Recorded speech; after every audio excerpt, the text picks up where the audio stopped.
Hey, welcome to No Filter Just Faith. I'm Brian. I'm AJ, and thank you so much for joining us. Hey, so Adrian, last time we got together, we talked about Celebrate Recovery. We kind of mentioned it throughout the conversation that we had, Yeah. and numerous conversations actually. But why don't we talk about how we actually kind of got there? What brought us to Celebrate Recovery, and kind of what that is? Yeah. So we can start with what actually Celebrate Recovery is, just to make sure that we're explaining it correctly for everyone who might not have seen it. That's okay. You Yeah. can definitely explain it to them. Maybe they didn't see it. Maybe they're new to the channel. Maybe they're just new to anything Yeah, just wandering around YouTube, doing the YouTube. and just clicking the buttons. Yeah, Doing the YouTube. doing the YouTube. Wow, we're really old, aren't we? 40. Yeah. Yeah. I'm almost 50. And we're doing okay. I'm getting really old. Yeah. But Celebrate Recovery is actually a 12-step Christ-centered recovery program. It's designed to help with all of life's hurts, habits, and hangups. So what we try to explain to people with Celebrate Recovery is it's not your typical recovery program, right? Because it covers all things, an array of different things. It's not just about drugs and alcohol or sex and gambling, but a multitude of things: anger, anxiety, mental health issues, maybe some PTSD for some of our veterans just returning from overseas deployments or just being in the military in general. There's anger issues and heck, listen, even one time I met a lady said she came to Celebrate Recovery because she was shoplifting. So I mean, it literally covers an array of things, and Stop stealing. it is a faith-based program. Yes. It's held mostly in churches. Now there have been some small little sects where they're in different areas that are not churches. Yep. So what kind of brought you to Celebrate Recovery? So for me, stepping into Celebrate Recovery was assisting a friend that was struggling with some drinking issues and didn't have anybody to support her. So the faith in me never lets anybody travel alone. I think where this world's difficult, and if you sit here and try to take it on by yourself, it's hard. Struggles, you tend not to do it. So when I found out this person was going to Celebrate Recovery by herself, I was like, I'll go. Let's go. Let's jump into this. And it went just because of that. Like, I wasn't a drinker, I wasn't a drug person, and in my head, recovery, that's what it was. You're recovering from drugs or alcohol, and that's recovery. And then I stepped into Celebrate Recovery, and I'm listening to a testimony of a pastor. It was his testimony, and he's talking to his other pastor, and then he starts bringing up that he's dealing with codependency, then breaks down what codependency was. Then he has control issues and broke that down. As I'm sitting there, like, that's me too. I can me too his entire testimony. So I was like, okay, what is this then? So I started diving from attending to support to all of a sudden, like, no, I need Celebrate Recovery. This is for me too. And yeah, that was the big step for me. And then listening and watching the lives that change, I was like, I want to be part of this. I want to be part of Celebrate Recovery. I need to know more. And then as we go through to start a Celebrate Recovery or become a leader in Celebrate Recovery, you have to go through a step study. Mm-hmm. And I did that, and game changer. That's kind of it. That's it. So everything changed for me. So now I'm, instead of like, okay, how can I help other people with this program? It's purely about like, okay, how do I continue helping myself, because this isn't just about others, it's about me as well, and I'm struggling and hurting just like everybody else is. When we're here together, how do we change that? And that's my motivation and what got me here. Okay. So how about yourself? Well, this isn't so wonderful and deep, just like yours was. It was kind of tragic, actually. Okay. So I come from a long line of drinkers, or I like to say that we're professionals at drinking, okay, where I come from. And I drank so much that I kind of drank myself into a state where I was going to lose my wife, my kids, my house, everything that I had. And I didn't really have a choice. There was an instant, we kind of talked about it on the way up here today, mm-hmm, to hang out with each other. And we were on the river, and we had all the kids with us. And mind you, my wife's only like 4'11", mm-hmm, and at the time the kids were probably only 2'11", mm-hmm, and trying to manage them on a river that's moving quite quickly is, as you can imagine, is pretty difficult. Yeah. And I didn't play real well and help my wife and the kids. I decided that I was just gonna drink for myself and float down the river and have a really good time. Okay. And that's kind of how it started. We got back, and I got in trouble, and Amber wasn't real thrilled with me. And she said she had the final straw and said, "You're going to go to this thing called Celebrate Recovery." And I was like, "The Celebrate what? Why would you celebrate that?" Yeah. So I ended up having to go. It was actually that Tuesday. I went to Celebrate Recovery, and I walked in there, and it was the scariest thing I've ever did. It was horrible because I'm here for a problem. My wife's gonna leave me. I was living in a camper at the job that I worked at in the RV business, Mhm. and this was where I had to go. It was terrible, and Okay. I was drunk, so that didn't make it any better. Yeah. So I'm there, and I'm trying to figure out exactly what's going on. I'm in a church. There's these people in there. Some of them were old, some of them were young, and I didn't want to be there. I legitimately didn't want to be there, and I was determined when I left there to go and drink when I left. Okay. That's all I was like, I'm drinking when I leave here. It's too easy. There's a place across the street. I'm going there. Yeah. And by the end of the night, I found myself in the car, sobered up just a little bit, and I drove home. Not necessarily the best thing to do, but I did drive home. And I remember I walked in. I told Amber. She asked me how it went. And I said it went pretty good actually. And I never drank again. Nope. Just from walking in the door, which I found miraculous. And then I went every week. Yeah. And that's kind of my journey to Celebrate Recovery, how I got there. And just like you had mentioned before, it had been, I don't know, my first year in, they kept trying to get me to do a step study. I told them no. Yeah. And I'm sure we'll talk about that more, but I wanted no part of whatever was going to make me do extra work. At the time, I was selling cars and RVs, and I really didn't want any part of that. You know, I worked long enough, and I don't want to do anything extra, and I was terrible at school. So, but that's what brought me to Celebrate Recovery. Okay. Yeah, that was kind of my journey to get in the door, and it's been adventurous since then. Yeah. Yeah. So, can you see any massive changes in your life? So, I know you've been in Celebrate Recovery for 12 years now, 13. 13 years now. 13 years. I don't think Stud. so. Yeah. Yeah. Stud status in recovery. I'm an expert recovery. So with those 13 years, how have you seen changes in your life with this program? Well, it was a slow start, right? Like anything that you try that's new, it's either really fast or really slow. For me, it was a slow start. I think the change mostly came with the stop drinking thing, and then some of my behaviors changed in the beginning. Like I wasn't dependent on drinking everywhere we went. I didn't have to be drunk to be in a public setting, and those were some of the small changes. The big life changes was being able to spend more time with Amber and the children, and which I got to do a little bit more now. I worked a lot of hours, but not drinking and going to the bar whenever I could sneak off. We didn't end up making a little bit more time to spend together. And what was really cool is I guess I didn't notice all the changes in the beginning. So when we'd go camping, because we have a season a lot up north, and the people there would tell me, "Hey man, you seem different. It's kind of cool. I'm glad you don't drink anymore." And that it just means that either A, I had a negative effect on them, or B, a positive effect on them, Yeah. and them seeing that recovery thing kind of helped them, and it helped me along the way because I guess I really couldn't notice in the beginning other than the small changes. Okay. So Okay. That makes sense. That makes sense. So as you're traveling through, the big thing with Celebrate Recovery, it tends to rotate through people a lot, like trying to see what Celebrate Recovery is, and sometimes walking into Celebrate Recovery it can feel a little overwhelming. It's all brand new, and you're walking into an area of you don't really know people. Most of the time, walking into Celebrate Recovery, it's a lot like church. You don't really know a lot of people when you first walk in. You're walking in and sort of do. What would be some good advice that you'd give somebody that's thinking about attending their first Celebrate Recovery? honestly, that's the first thing I'm going to say. Just do it. Just absolutely do it. Change is possible, and it's a good thing to try to do. Is to change and be better. But I would say, the first thing is just come. Try it out for 6 weeks. Mm-hmm. Legitimately try it for 6 weeks. It might be awkward and a little scary, maybe. I would say just try it. Just walk in, sit down, absorb, and listen to what you can, learn what you can, and just try it for 6 weeks. And I promise you, if you don't like it, they always say if you don't like it, they give you back all your hurts, habits, and hangups for free, which I think is great. Yeah. But try it. I think it'll work out. And even bring someone with you.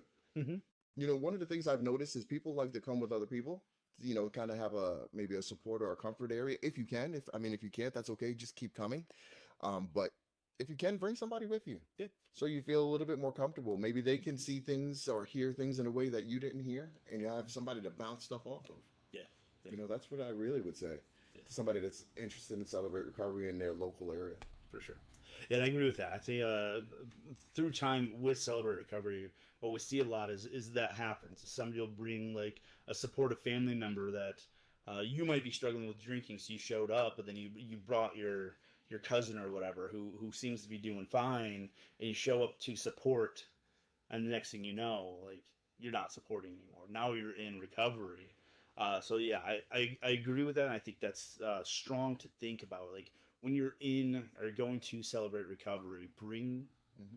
bring your okay friend, because like what you tend to learn is like we're not okay. Like none of us are okay. Like and we're all hurting. I think we hear that a lot in church. Is like we're all hurting, and our whole job is to hand everything over to God. And if we're not doing that, then we're falling short and we're not communicating. And that's what I believe Celebrate Recovery does so great. It's just zones in and highlights the fact that no, this is the area that we're not handing over to God. This is the steps to start doing that. And when we walk into support of, it gives almost the permission to let like sort of lay down your guard to it, because you walk. Yeah, I think people walk into recovery and it's instantly no, that's not me. I'm not that person. I don't need that help. I'm fine. And like, but and you're supportive of it. Like you walk in, and it's a little easier to get them those guards down. Of like, no, like even though drinking and drugging might not be your thing, are you ever depressed? You ever overeating? You ever Right. angry? You ever like? Because if that's not a problem, then why are you angry about it? Why are you depressed about it? Like it's a problem, because if it wasn't something you Yes. handed over and you didn't have an issue with, we wouldn't be an issue. We wouldn't have this conversation. So I love that. Yeah, please invite your friends. Well, people tend to think, when you hear Celebrate Recovery, you find out it's faith-based and it's church, they instantly have that.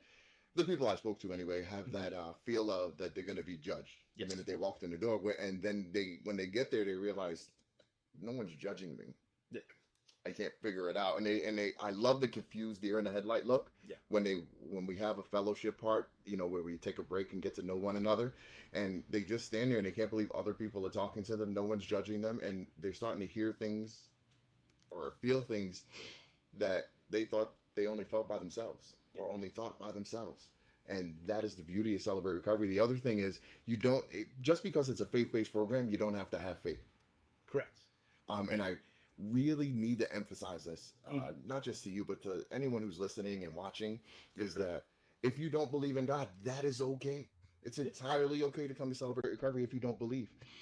Because when you get there, it's about the recovery part. It's about getting better, about taking those first steps, about reaching out and being surrounded by people who act and think just like you so you feel comfortable and not judged. Absolutely. The faith part of it comes later. If you choose to believe, there are people around you that are believers and are real believers. I find, now, this will sound really bad, but Mhm. I find that real believers are in recovery. Yeah. You might say, well, what do you mean? Real believers go to church. Sure they do. I'm sure there's some that go there. But I have found the best believers and the real believers are in programs like Celebrate Recovery, and they're there just kind of. I always call them like recovery angels. They're like little recovery angels, and they dropped in there, and God helps and helps you out, drops them right next to you when you need them. Because I found a guy who was double my age, Mhm. half my height, and really is. He really is. And he kind of grabbed me by my neck, a strange man who I had no idea who he was. I kept cussing. See, here's the thing, I cuss a lot. And I think it's the army in me, and I cuss a lot because I think I'm in the motor pool still.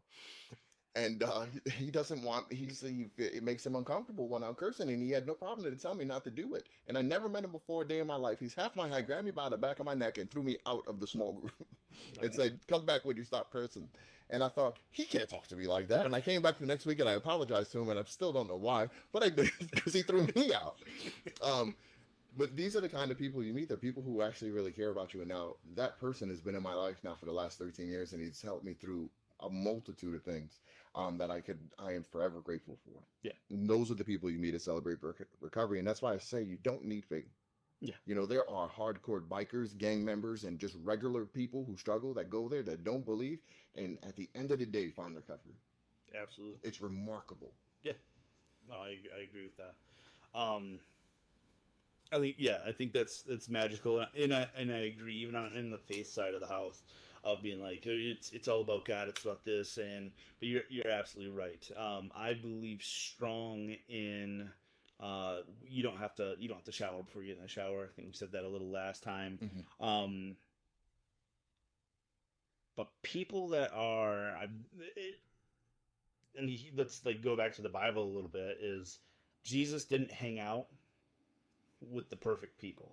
Like Jesus is all about the disciples are all injured Hmm. people, all people hurting, all us people. We're all here, and we all struggle, and we all have our issues. And Simon Peter is a perfect example of what somebody in recovery looks like. Hmm. Because you have faith, you have understanding that you can do this, but your actions get so lost, and it's not so much that you need to focus on like I need to be better, I need to fix this, I need to it's no, you need to focus on slowing down and then showing up and then let God do the work. Like the biggest issues that Peter had was he's just so instant action. And I think like you and I, Hmm.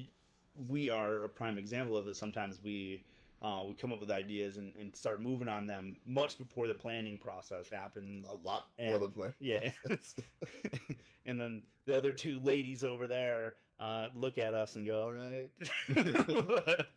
but we're like, it's like we can do this. Let's get it done, and you can relate to that, and um, gets you in trouble. It gets you in trouble doing that, but you need to keep showing up and it will work itself out. Just keep handing it back to God. And so 100%, you don't need faith. You don't need to understand. You just need to show up. Like it's not about, even though this is a Christ-centered faith-based program, faith will come when you're ready. And as a guy who believes, I'm a very strong believer in God will put you right where He wants you to be. If you believe or don't believe, what I have found through this program and through everything is it doesn't really matter what you want or think. It's gonna happen. So show up. You don't believe? That's great. Still come get the work. Come find the steps to help understand that you're the issue. That you can the deep rooted things like I'm the issue, and I'm the issue because I'm doing this myself, Sure.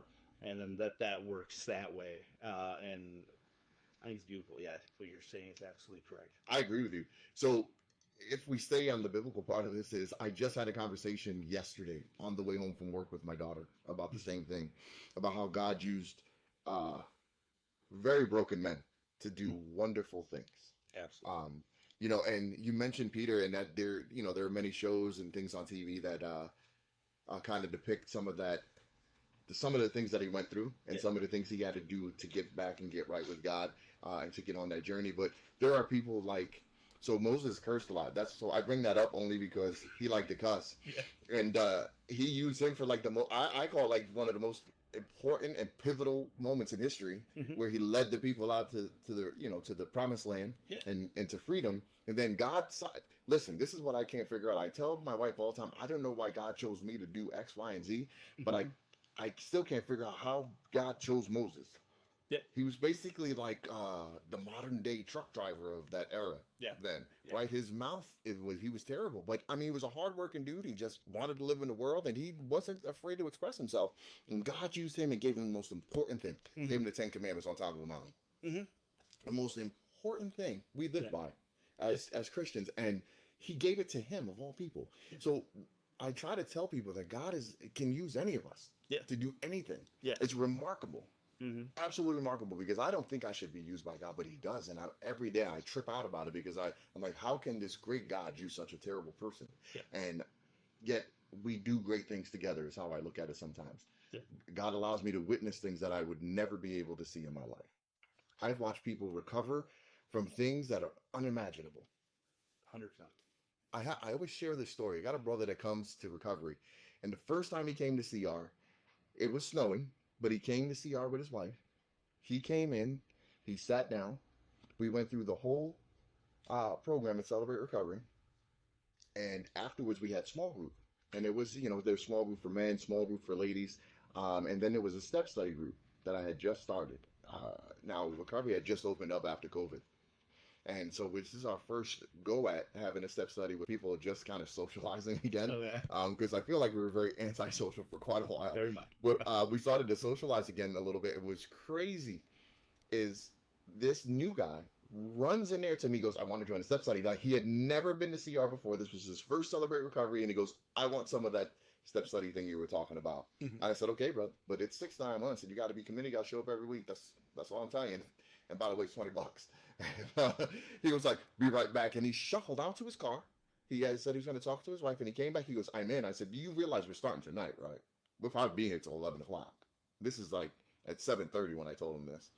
Yeah, I got it, no problem. So I got him the books. We sat down and we kicked in. And the reason it was so inspirational is I watched this broken man who struggles with a horrible disease. He struggles with Parkinson's, which are millions of people around the world that do struggle with it, unfortunately. Mhm. And but yet he still, even struggling like that, wanted to fix himself, wanted to fix his marriage, wanted to fix his relationship with his kids, wanted to do all these things. And the reason I tell the story is because he managed to fix all of those things with God through Celebrate Recovery.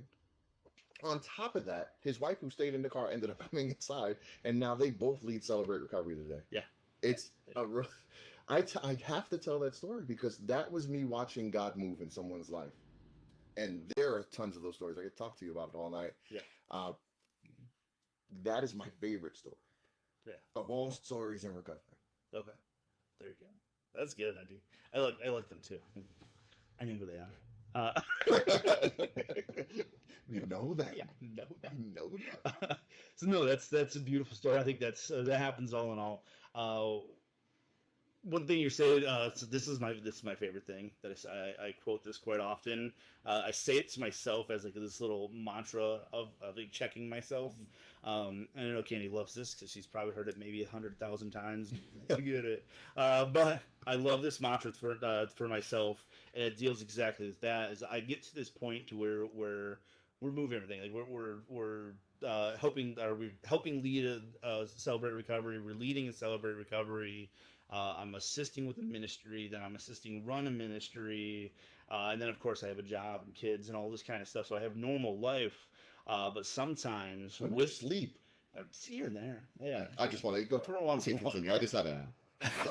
It's a lot, but it's beautiful. But there's times where like I let my control and my doubt come back in into everything. I start getting these moments, and I'm sort of currently going through one of these moments of like, it's hard to understand what I'm doing. Like, am I doing the right thing? Am I saying the right thing? Am I acting the right way? Am I delivering the correct message?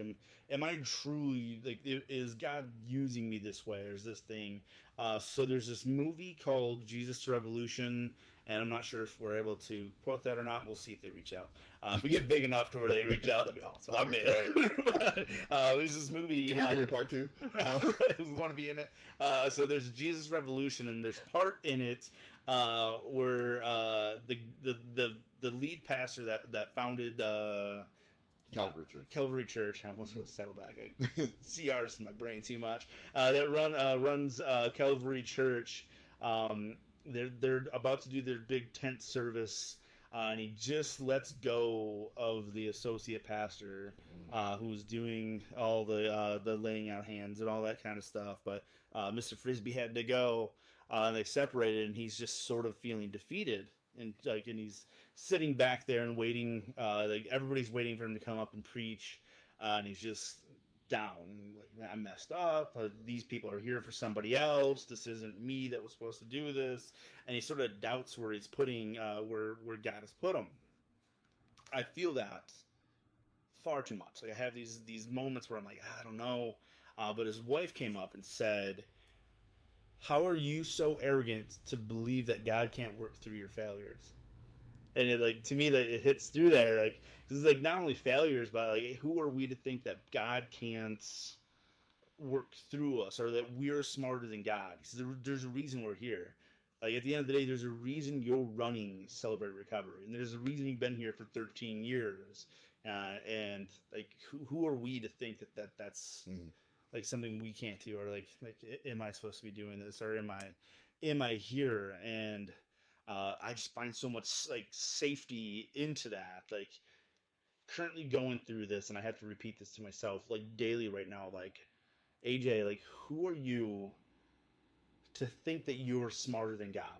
Like I know that I'm not right, so why am I here? But like I didn't set out to be where I'm at today. Like I never would have. Like I didn't know what Celebrate Recovery was. I didn't go to church as we went into that last video. Like walking to faith, and I didn't really know church. I didn't go to church. I didn't have a faith-based background. So like, who am I to like? I don't know any of this stuff. But now I'm standing in front, shepherding, helping out, running a Celebrate Recovery, ministering all I can, reaching out to everybody I can.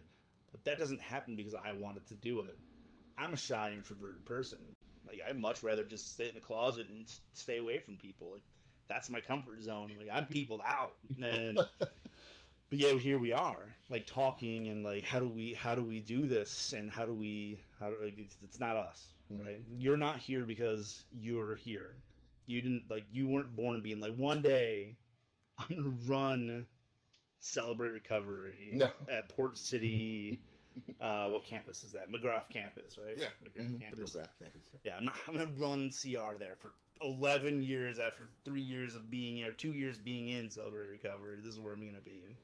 You know, and I just so it's weird to think about. And I even said that. So I did a sermon today, and that was like the ending of the sermon is like check yourself, because I have to do it often. Check myself of I'm being arrogant. I'm being too ahead of myself. And if God put me here, why am I doubting? Why are we here? And I think that's if we can relate to Celebrate Recovery at all, like God didn't set out this world to have people that are in addiction, people that are sad, depressed, angry, frustrated, overeating, undereating. Because again, the thing we have to keep pushing out is it's not just chemical and alcohol. It's everything that brings you into it. Saddleback Church made their whole congregation go to it, like 500 people, and it wasn't. I think it was like less than 30% of it was people with actual chemical and alcohol. Most of the people going through Celebrate Recovery are some sort of mental, emotional disconnection from God, and so it's not just but it works. Yeah, we see people walk away from like hard drugs, alcohol, and all that kind of stuff in the short time that I've been here. Yeah, they definitely do, and it affects people at different levels. And you have places all over the country that host Celebrate Recovery. And there is a big confusion. Again, I'm glad you brought that up because there's a big confusion about some of the things that you can actually walk away from in your life and kind of find healing. So one of my favorite was while I was in recovery, the lady who said she shoplifts. So she got up there, she got in her, I don't know, 1 year coin, and she wanted to tell everybody what it was for, and she said she got it for shoplifting. And I thought to myself, why would you get up there and tell someone that? Now, I had just gotten to recovery, so yes, I was being a little judgmental. And I was like, this is insane, but for shoplifting, you can find freedom? The other part of that is the faith part of it, okay? I didn't believe anybody in recovery because they kept telling me. Now, at the time, I didn't really believe. Like, I knew who Jesus and God was and all these things, but I didn't believe. These people were telling me that I was going to get sober. My life was going to get better because Jesus is going to fix my life. And I was like, you really need to be in recovery. Yeah. You ultimately need to be in recovery. If you're some imaginary person, it's going to get you sober. Yeah. Because you got bigger issues than just coming here. And over time, I found that imaginary person who I struggle with having a relationship with, and that's just a personal thing. I got to get back in my book. I got to do all the right things, or I'm never going to get anywhere, at least for myself. But that same person stepped into my life, and I watched him step in the life of others, this Jesus, and become bigger and better than before. People are just soaring out of their addictions and their struggles. It's amazing to watch people who struggle with mental health just all of a sudden find freedom. Yeah.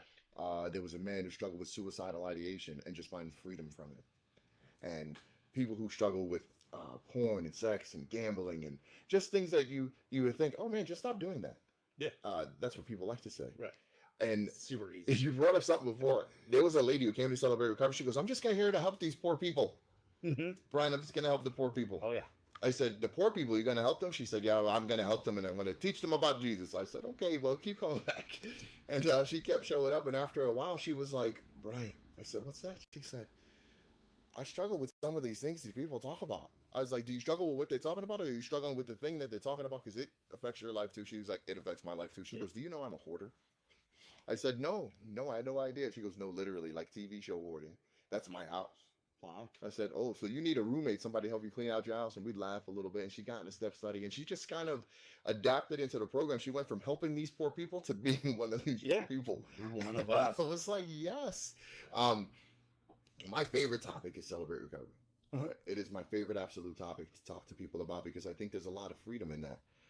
For one, for me to be able to share my story, I'm not ashamed. I'm not shy. I have no problem with telling people my life story in recovery in hopes that it would inspire them or help them, make that next jump. For sure. And I do believe that God sends me, without my knowledge, sends me to places where, He wants me to meet someone or talk to someone for 5 seconds or even just mention it. Somebody hears it in the air, like passing in the wind or something. And Hmm. I love it. I love Celebrate Recovery. I love that we were able to hook up for CR and that it has grown. The funny thing is, I thought about this today. Just in the local area where we live, the Celebrate Recovery actually just kind of took off, Yeah. even further than beyond my dreams. Hmm. Anything that I could ever pray for, Celebrate Recovery is now like every day, every day of the week. Yeah. And I also struggle like that man in Jesus Revolution. I have to remember that it's God's program, not Ryan's program. Yeah. Sometimes I have to check myself and get out of the I and just say that it is God's program, and I know that it is. Yeah. It just you get really caught up in yourself and you're doing all these things, and Hmm. you think it's you who's doing it, but it's really God who's just using you to do them. Absolutely. So Absolutely. I again, it's my favorite topic is Celebrate Recovery. So if you're listening, go to celebraterecovery.com. And you can find a local CR wherever you are. And I suggest just go check it out. Bring a friend, bring a few friends, bring all your friends, bring the entire block. Sometimes they have food. If you're like me, I like free food. So bring them with you.